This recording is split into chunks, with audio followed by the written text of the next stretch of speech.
Welcome students.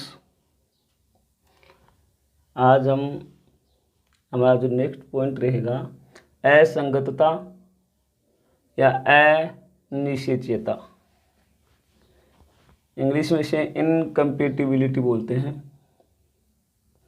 क्या होता है असंगतता या अनिश्चितता? यानी अपन ये कह सकते हैं कि असंगतता एक प्रक्रिया है जिसमें नर युग्मक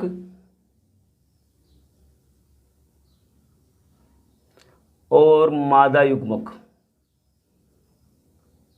नर युग्मक और मादा युग्मक ये दोनों क्या होते हैं? फर्टाइल होते हैं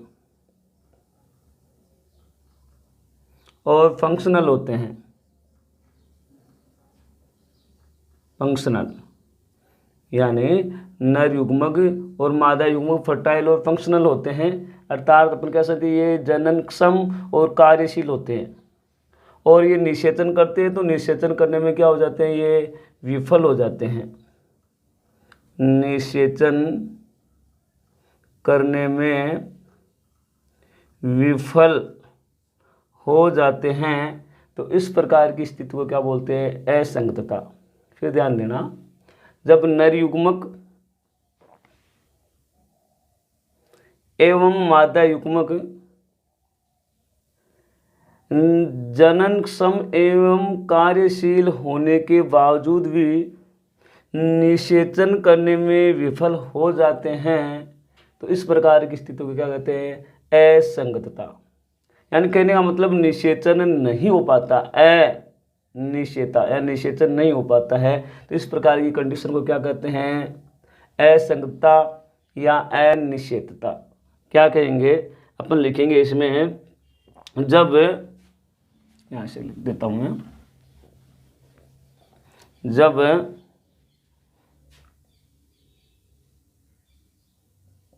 नर युग्मक एवं मादा युग्मक, जब नर युग्मक एवं मादा युग्मक पूर्ण रूप से जननक्षम व कार्यक्षम या कार्यशील होने के बावजूद भी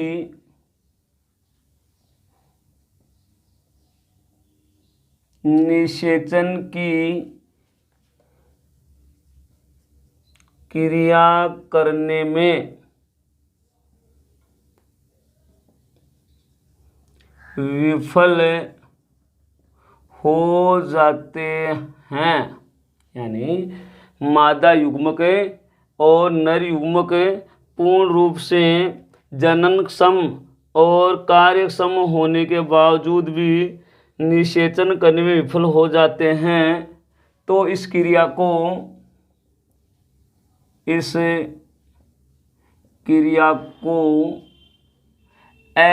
असंगतता या अनिश्चितता कहते हैं। अनिश्चितता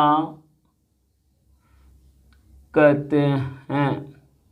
यानी यहाँ पे मेन बात यही है कि मादा युग्मक और नर युग्मक और मादा युग्मक आपस में संयोजन करने को अपन निषेचन कहते हैं, लेकिन यहाँ क्या होता है? ये निषेचन नहीं कर पाते हैं, क्या हो जाते हैं? विफल हो जाते हैं, निषेचन की क्रिया में विफल हो जाते हैं, तो इसे बोलते हैं असंगतता या अनिश्चितता। यानी अपन इतना ही कहेंगे कि असंगतता या अनिश्चितता क्या है? इसमें अपन कहेंगे कि ये इसमें नर और मादा युग्मक है वो निषेचन नहीं कर पाते हैं, तो उसे बोल देंगे असंगतता। फिर अपन कहेंगे कि ये असंगतता है, ये दो प्रकार की होती है, तो लिखेंगे असंगतता या अनिश्चितता दो प्रकार की होती है। यानी कितने प्रकार की होती है? 2 प्रकार की। नंबर 1 है, उसे अपन कहेंगे अंतराजातीय। अंतराजातीय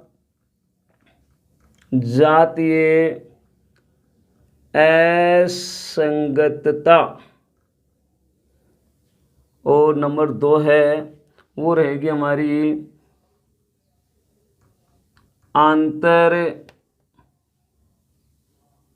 जातीय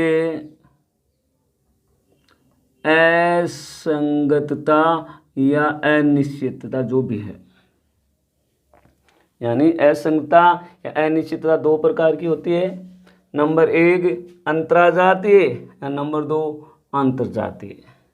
सबसे पहले लेते हैं अपन 1 नंबर, कौन सी? अंतराजातीय। अंतराजातीय असंगतता यानी क्या होती है? अपन असंगतता या अनिश्चितता पढ़ रहे हैं और उसमें कौन सी? अंतराजातीय। तो अंतराजातीय में क्या होता है कि इस ऐसी असंगतता, यानी जब असंगतता एक ही वंश के 2 जातियों के मध्य होती है। यदि या असंगतता है वो एक ही वंश के 2 जातियों के मध्य होती है तो उसे बोलते हैं अंतराजातीय। और यदि एक ही जाति के 2 सदस्यों के मध्य असंगतता पाई जाती है तो उसे बोलते हैं आंतरजातीय असंगतता। तो फिर से अपन 1 नंबर वाले देखते हैं, तो क्या लिखोगे? जब असंगतता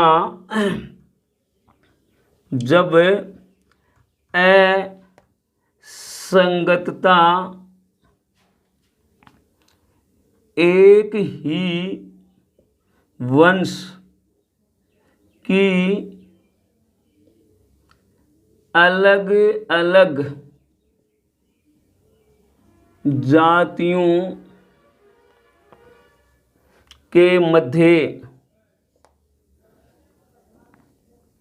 पाई जाती है। जब असंगतता एक ही वंश की अलग अलग जातियों के मध्य पाई जाती है तो इस क्रिया को क्या कहेंगे? अंतराजातीय असंगतता कहते हैं या अंतराजातीय अनिश्चितता कहते हैं। इसका एग्जाम्पल देखते हैं अपन। एक ही वंश की अलग अलग जातियां हैं तो एग्जाम्पल के रूप में अपन ले लेंगे brassica campestris. Brassica campestris, Brassica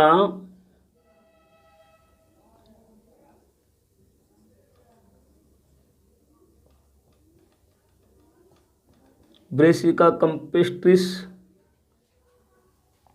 और एक हो जाएगी आपकी ब्रेसिका रापा।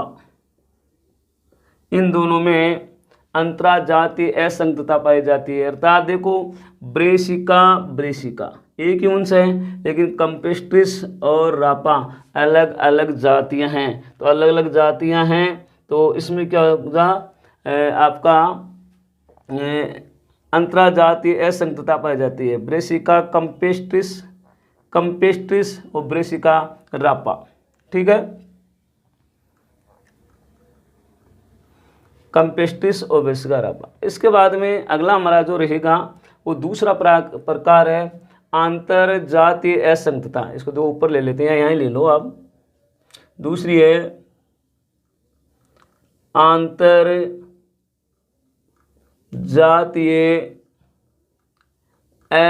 असंगतता। इसमें क्या होगा? वो ऊपर वाली है, इसमें इतना फर्क है, इसमें एक ही वंश है, इसमें कोई एक ही जाति की 2 सदस्य, एक ही जाति के सदस्य। क्या लिखो? जब असंगतता एक ही जाति के सदस्यों, एक ही जाति के सदस्यों के मध्य पाई जाती है। यदि असंगतता एक ही जाति के सदस्यों के मध्य पाई जाती है तो इस क्रिया को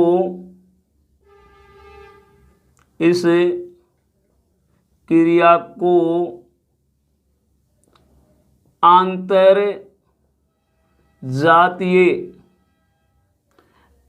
असंगतता या अंतरजातीय अनिश्चितता कहते हैं। असंगतता को अपन क्या बोल सकते हैं? अनिश्चितता भी तो बोल सकते हैं ना। तो ये हो गई आपकी अंतरजातीय असंगतता की परिभाषा। ये आपका किसमें पाया जाता है? तो इसका उदाहरण है आपका प्रीमूला पादपों में। प्रीमूला के अंदर अंतरजातीय असंगतता पाई जाती है। फिर इसके अलावा जो आपकी ये अंतरजातीय असंगतता है इसे स्व अनिश्चितता भी कहते हैं। ऊपर से लिख देता हूं मैं, एक बार मिटा लेते हैं इसको।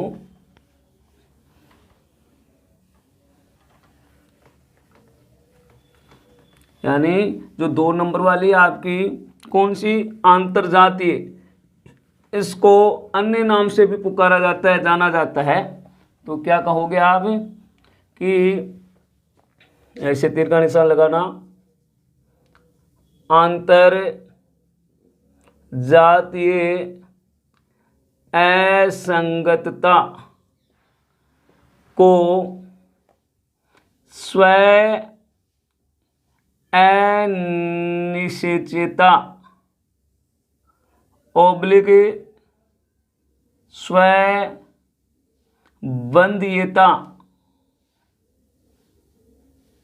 स्वबंध्यता भी कहते हैं।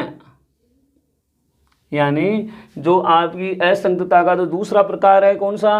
अंतरजातीय, इसको अन्य नाम से भी जाता है, या तो स्व अनिश्चितता या स्वबंध्यता के नाम से भी जाना जाता है।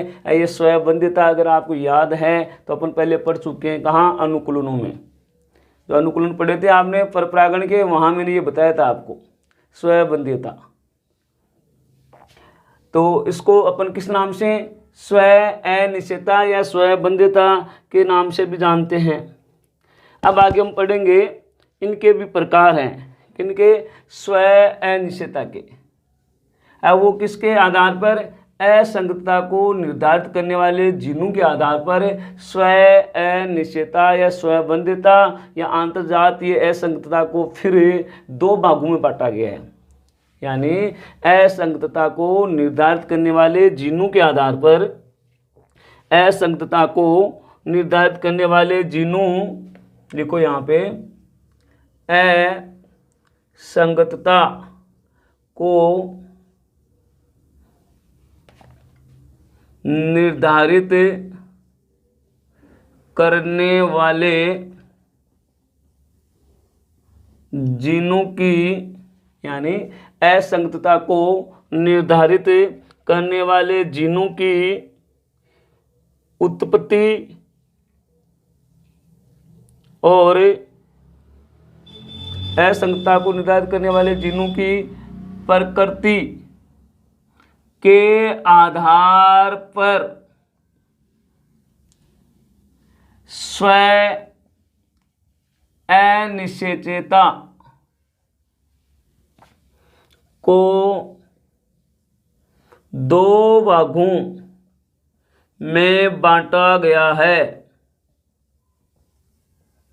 यानी आधार क्या लिया आपने? जीनों की प्रकृति के आधार पर, असंगतता को निर्धारित करने वाले जीनों की प्रकृति के आधार पर स्व अनिश्चितता या अंतरजातीय असंगतता को 2 भागों में बांटा गया है। नंबर 1 वो हो जाएगी आपकी युग्मकोद्भिद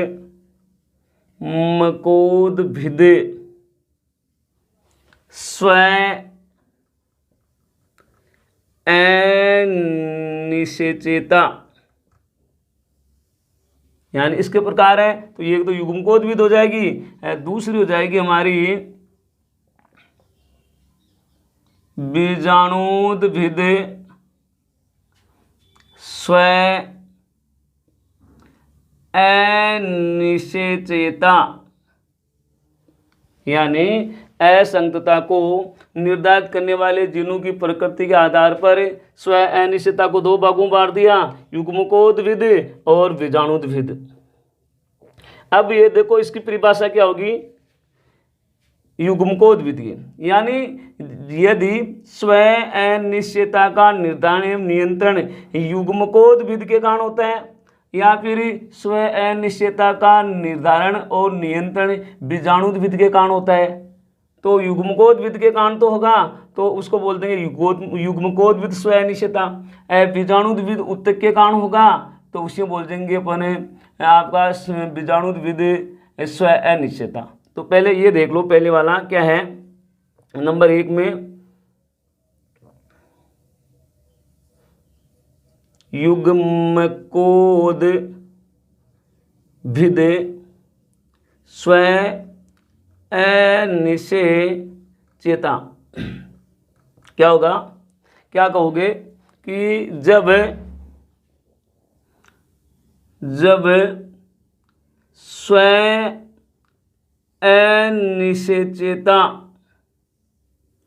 का निर्धारण एवं नियंत्रण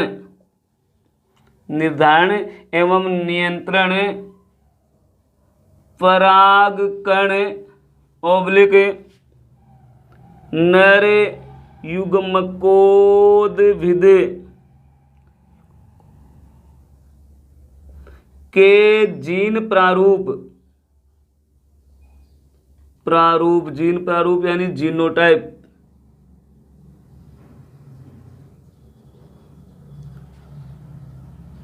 जीन प्रारूप से होता है, तो इसे युग्मकोद्भिद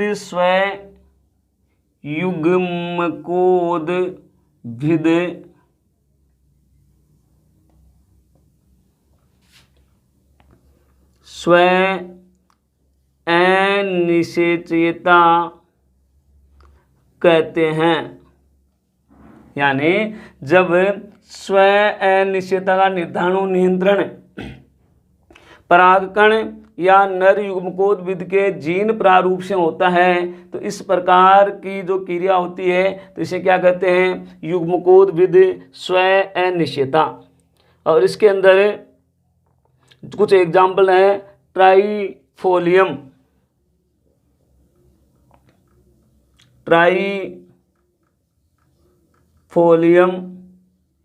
इसके अलावा है सोलेनेसी लिलिएसी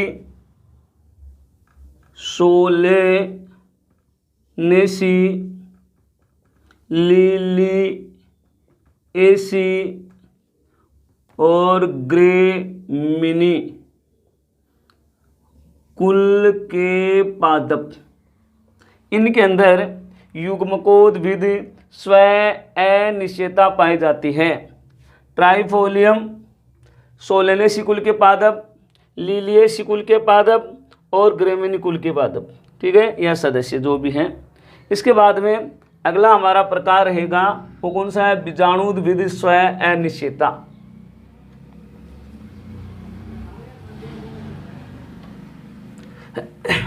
दूसरा कौन सा रहेगा, बीजाणुद्भिद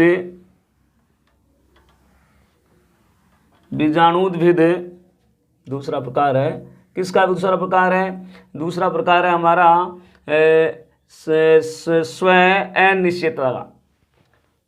क्या कहेंगे, बीजाणुद्भिद स्व अनिश्चेता। तो क्या कहोगे, जब स्वयं निश्चयता का निर्धारण, जब स्वयं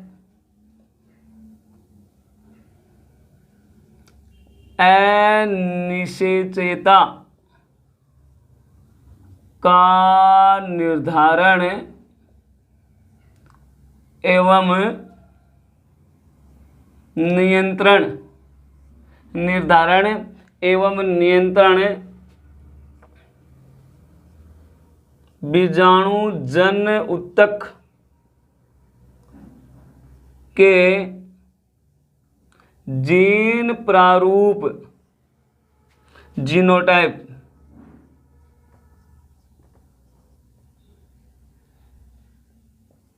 जीनोटाइप जीन प्रारूप से होता है।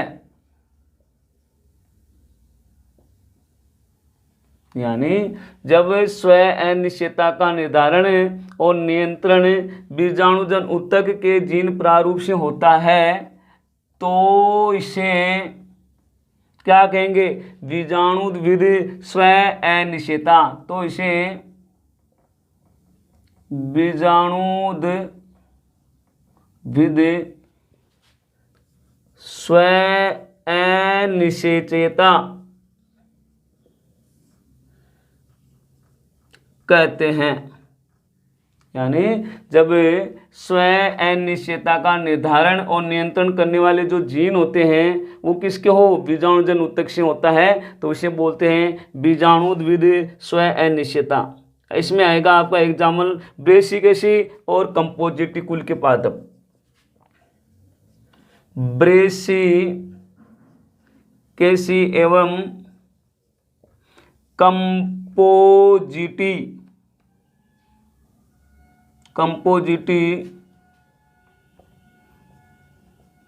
कुल के पादप। यानी ब्रेसिकेसी और कंपोजिटी कुल के पादपों में क्या पाई जाती है? आपकी बीजाणुविद स्वयं अनिश्चयता पाई जाती है। ठीक है।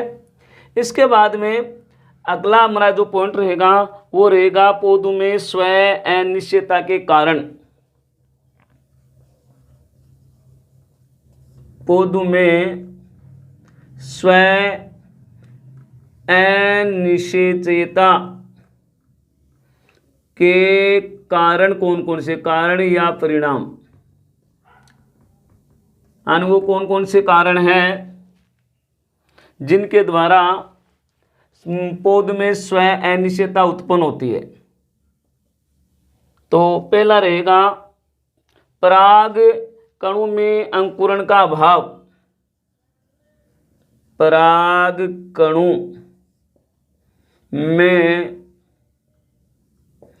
अंकुरण का अभाव। यानी अगर पराग कण में अंकुरण का अभाव होगा तो अंकुरण नहीं होने से पराग नलिका नहीं बनेगी। पराग नलिका नहीं बनेगी तो वो बीजांड में प्रवेश नहीं करेंगे। बीजांड में प्रवेश नहीं करेंगे तो उनका निषेचन नहीं हो पाएगा। तो अपन ये तो पढ़ रहे हैं असंगतता में क्या होता है। इसमें क्या होता है कि आपके नर युग्मक और मादा युग्मक दोनों जनन सम होते हैं, कार्यशील होते हैं, लेकिन निषेचन नहीं हो पाता है, निषेचन विफल हो जाता है। तो विफल होने का कारण क्या है कि पराग कण है उनका क्या नहीं हो पाता है? अंकुरण नहीं हो पाता है। दूसरा रहेगा पराग नलिका की वृद्धि न हो पाना। पराग नलिका की वृद्धि न हो पाना ये भी एक स्वयं अनिश्चयता का कारण है। पराग नलिका की वृद्धि नहीं होगी तो वृद्धि नहीं होने से आपको ध्यान होना चाहिए पराग नलिका के अंदर ही आपकी जो जनन कोशिका है वो विभाजित होकर नर युग्मक बनाती है। तो वृद्धि नहीं होगी तो उनका नर युग्मक का निर्माण नहीं होगा, और वृद्धि नहीं होगी तो ये कहाँ तक नहीं जाएगी? बीजांड तक नहीं जा पाएगी, अंड कोशिका से नहीं मिल पाएगी, तो क्या नहीं होगा? निषेचन नहीं होगा। इसलिए ये भी एक कारण है। अगला हमारा जो पॉइंट रहेगा वो है पराग नलिका का सही स्थान पर न पहुंचना। पराग नलिका का सही स्थान पर नहीं पहुंचना, यानी पराग नलिका को जहाँ बीजांड में जाना चाहिए वहाँ नहीं पहुंच पाती है, तो ये भी एक स्व अनिश्चितता है, उसका कारण है। इसके अलावा पराग नलिका का वर्तिका में ही फट जाना, पराग नलिका का वर्तिका में ही फट जाना। जब पराग नलिका वर्तिका में ही फट जाएगी तो नर युग्मक हैं वो वर्तिका में ही रिलीज हो जाएंगे। तो आपके जो नर युग्मक है वो कहाँ जाने चाहिए, वो बीजांड में अंडकोशिका के पास जाने चाहिए, वहाँ तक नहीं पहुँच पाएंगे तो क्या नहीं होगा, निषेचन की क्रिया नहीं हो पाएगी, अर्थात निषेचन है वो विफल हो जाएगा। केंद्रकों में संलयन का न होना, केंद्रकों में संलयन न होना। अब देखो जब आपकी पराग नलिका बीजांड तक नहीं पहुंच पाएगी, जो केंद्रक है वो क्या है, संलयित नहीं हो पाएंगे। इस प्रकार ये सारे क्या है, वो कारण हैं जिसके कारण क्या होती है, पेड़ पौधे में स्व अनिश्चितता पाई जाती है। तो आज हमारा पूर्णतः असंगतता या अनिश्चितता उसके बारे में हमने पढ़ाई की, और आगे का जो मैटर है वो अपने अगले वाली वीडियो में लेके आएंगे। धन्यवाद।